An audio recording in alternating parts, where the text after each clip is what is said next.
오늘 이 아침 하나님 말씀 한결같은 신앙생활에 대한 말씀을 전하도록 하겠습니다.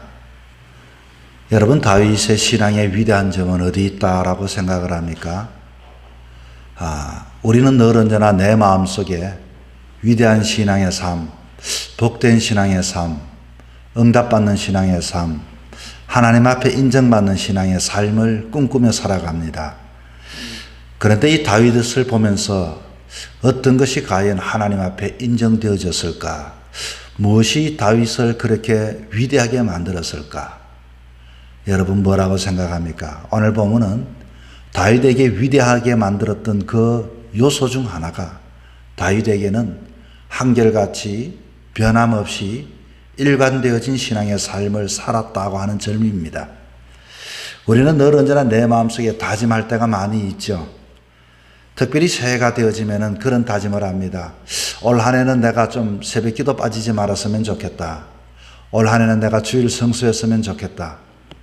올 한 해 동안은 내가 주변 사람들에게 좀 인정받는 삶을 살았으면 좋겠다. 참 쉬우면서도 참 어려운 이야기고 어려우면서도 쉬운 이야기입니다. 그런데 이것을 가장 위대하게 만들 수 있는 방법은 한결같이 변함없이 이것을 지켜나가는 삶이라고 말할 수 있습니다. 지금 다윗은 오늘 본문에서 이 위대성과 다윗의 아주 장점을 보여주는 장면이 바로 일관되어진 다윗의 신앙의 삶을 우리에게 보여주고 있습니다. 자, 오늘 내용은 이렇습니다. 다윗이 이 사울의 군대에 의하여 아주 체포될 뻔했지만은 그러나 하나님께서는 블레셋의 침공으로 인하여 사울은 이제 동안했던 다윗을 잡으려고 하는 그 찰나에 그 자리를 그만두고 자기 나라를 돌보게 되어지죠. 그로 인하여 다윗은 또다시 도망하게 되어집니다. 그리고 장소를 또 찾아 떠났는데 엔게디라고 하는 장소에서 잠시 몸을 쉬게 되어집니다. 그런데 이 한 밀고자가 사울에게 다윗의 거처를 또 알려주었다라고 이렇게 이야기합니다. 그런데 3,000명의 군사를 데리고 가는 도중 이 사울이 너무 피곤하여 한 곳에 들어가 잠시 잠을 청하고 쉼을 얻게 되어지는데, 그런데 그 굴은 어떤 곳인고 봤더니 먼저 다윗 일행이 그곳에서 몸을 숨기어 쉬는 곳이 엔게디 동굴이었습니다. 자, 가만히 보니 사울이 지금 들어왔습니다. 다윗은 절호의 찬스였습니다.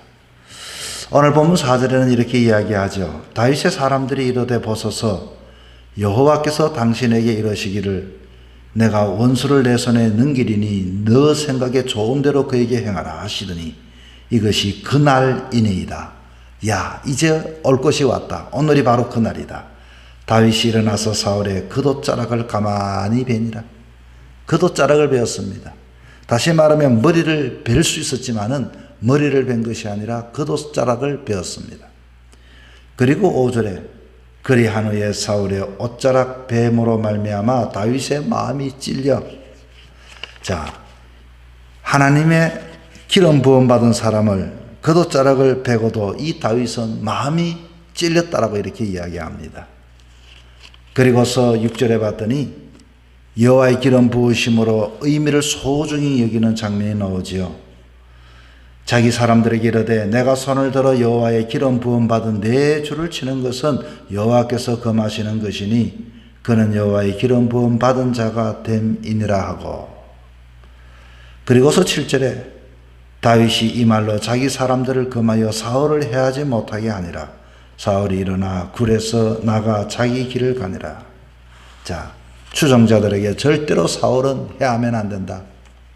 여기서 이 장면을 통해서 우리에게 주는 도전의 메시지는 뭘까요? 무엇이 다윗에게 있어서 아주 일관되어진 신앙의 자세, 태도, 한결같은 믿음의 모습을 우리에게 보여주고 있습니까? 첫째는 다윗은 절호의 기회를 맞이했습니다. 이 기회를 살기 전 하나님의 뜻에 먼저 삶의 의미를 두었던 사람입니다. 여러분 보십시오. 지금 이제는 자기를 죽이려고 했던 그 사람을 죽일 수 있는 기회가 왔습니다. 절호의 기회입니다. 그러나 하나님의 뜻이 그에게는 더 소중했습니다. 지금 쫓기는 다윗에게 절호의 기회, 사울의 목을 치면은 다윗의 고난이 끝이 납니다. 그러나 그는 하나님의 기름 부은 자를 목을 치는 것이 아니라 하나님의 뜻을 먼저 구했던 사람입니다.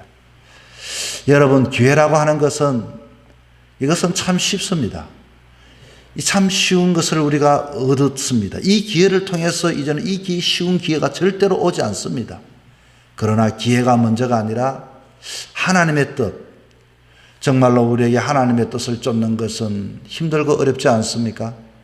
그런데 나의 기회냐 하나님의 뜻이냐를 두고서 다윗은 일관된 신앙의 삶은 언제든지 자기의 기회가 아니라 하나님의 뜻을 택했고 하나님의 뜻을 먼저 구했던 사람인 것입니다. 기회는 여러분 늘 언제나 나에게 많은 유익을 줍니다.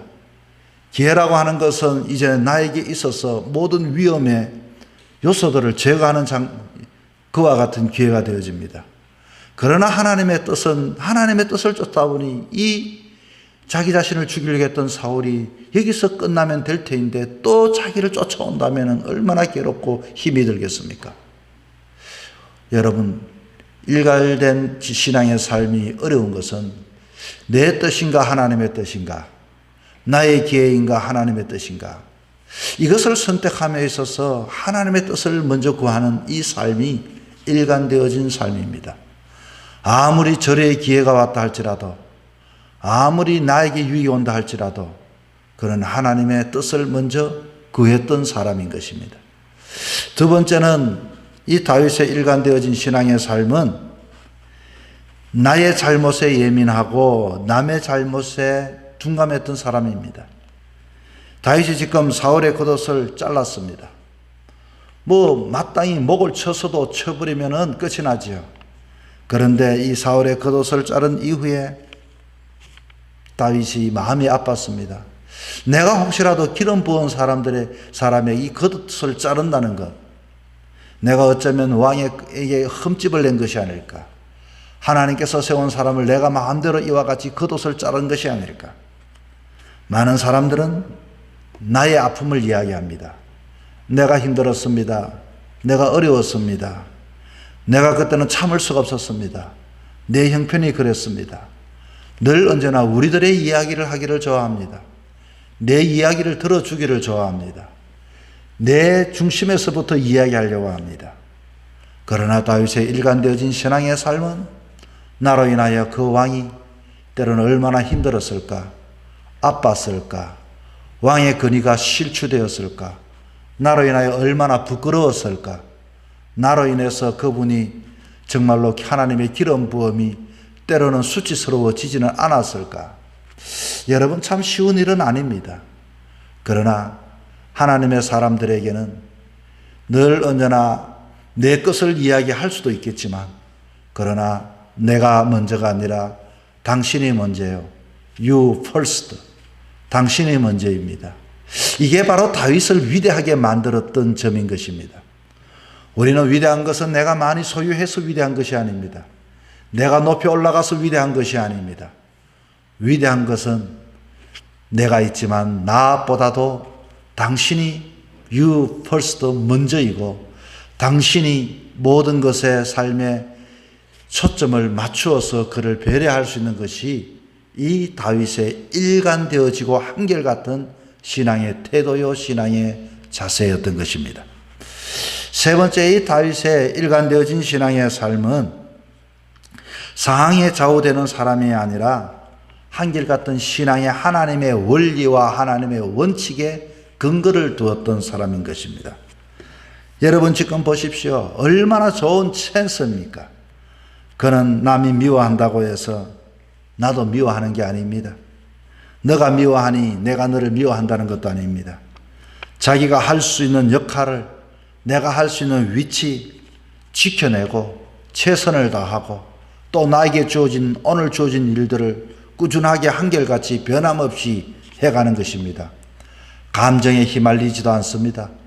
상황에 따라서 늘 언제나 오늘은 분명히 다짐을 했지만 내일의 상황이 변화되면 또 어떻게 내가 변화될지 모르는 그런 사람도 아니었습니다. 그 사람이 다른 사람이 어떻게 한다고 해서 누가 그렇게 말을 한다고 해서 내가 그에 따라서 하는 것도 아닙니다. 그는 언제나 이 상황보다도 하나님의 원리, 하나님의 원칙, 하나님의 말씀, 오로지 하나님의 일관되어진 삶을 살았기 때문에 다윗이 위대했던 것입니다. 여러분 어떻습니까? 사실 일관되어진 신앙의 삶, 변함없이 한결같이 하나님을 따른다는 것은 그래서 어렵고 힘이 든 것입니다. 여러분 위대한 것은 절대로 쉽게 위대해지지 않습니다. 정말로 너무나도 이 쉬운 일 같지만 참 어려운 일일 수밖에 없습니다. 어떤 분들은 나에게 주어진 이 기회 정말로 어떻게 얻어되어진 기회인데 그러나 신앙 때문에 눈물을 삼키면서 참고 인내하고 오로지 하나님의 뜻을 더 소중히 여기는 사람이 있다면 그 사람은 위대한 사람입니다. 늘 언제나 나의 잘못을 이야기하기, 남의 잘못을 이야기하고 내 자신의 잘못에 대하여 이야기하기는 쉽지가 않습니다. 우리는 늘 언제나 당신이 잘못되어서 늘 언제나 당신에 대하여 그 들보를 보고 자기 자신의 티끌을 보기가 참 쉽지 않는 시대에 살아갑니다. 위대한 신앙의 삶은 남이 아니라 내 자신을 먼저 볼 수 있는 사람입니다. 뿐만 아니라 상황 따라서 움직이는 사람이 아니라 변화되어진 여건에 따라서 움직이는 것이 아니라 오로지 하나님의 원칙, 하나님의 원리, 하나님의 규칙, 하나님의 법 위에 사는 것은 쉬운 일이 아닌 것입니다. 여러분 오늘 이 하루 하나님 저와 여러분에게 두셨습니다. 우리는 때로는 위대한 하나님의 사람, 존경받는 신앙인이 되어지기를 원합니다. 어떻게 살아가면 될까요? 하나님이 하늘 문을 열어 복을 받으면 위대한 사람이 될까요? 아닙니다. 여러분 오늘 이 하루도 나에게 주어진 기회보다도 하나님의 뜻을 먼저 구할 수 있기를 바라고, 그리고 남의 잘못보다도 내가 정말로 부족한 것은 없었을까? 나의 행동이 과연 그에게 고통과 아픔을 주지는 않았을까? 뿐만 아니라 상황의 좌우됨이 아니라 일관되어진 삶을 통하여 이 하루도 위대하게, 이 하루도 신앙인다운, 이 하루도 다윗처럼 살아감으로 정말로 다윗이 받았던 복을 받아 누리며 이 하루도 하나님께서께 기쁨이 되어지는 신앙의 길을 걸어갈 수 있는 저와 여러분이 되기를 주 이름으로 부탁을 드립니다.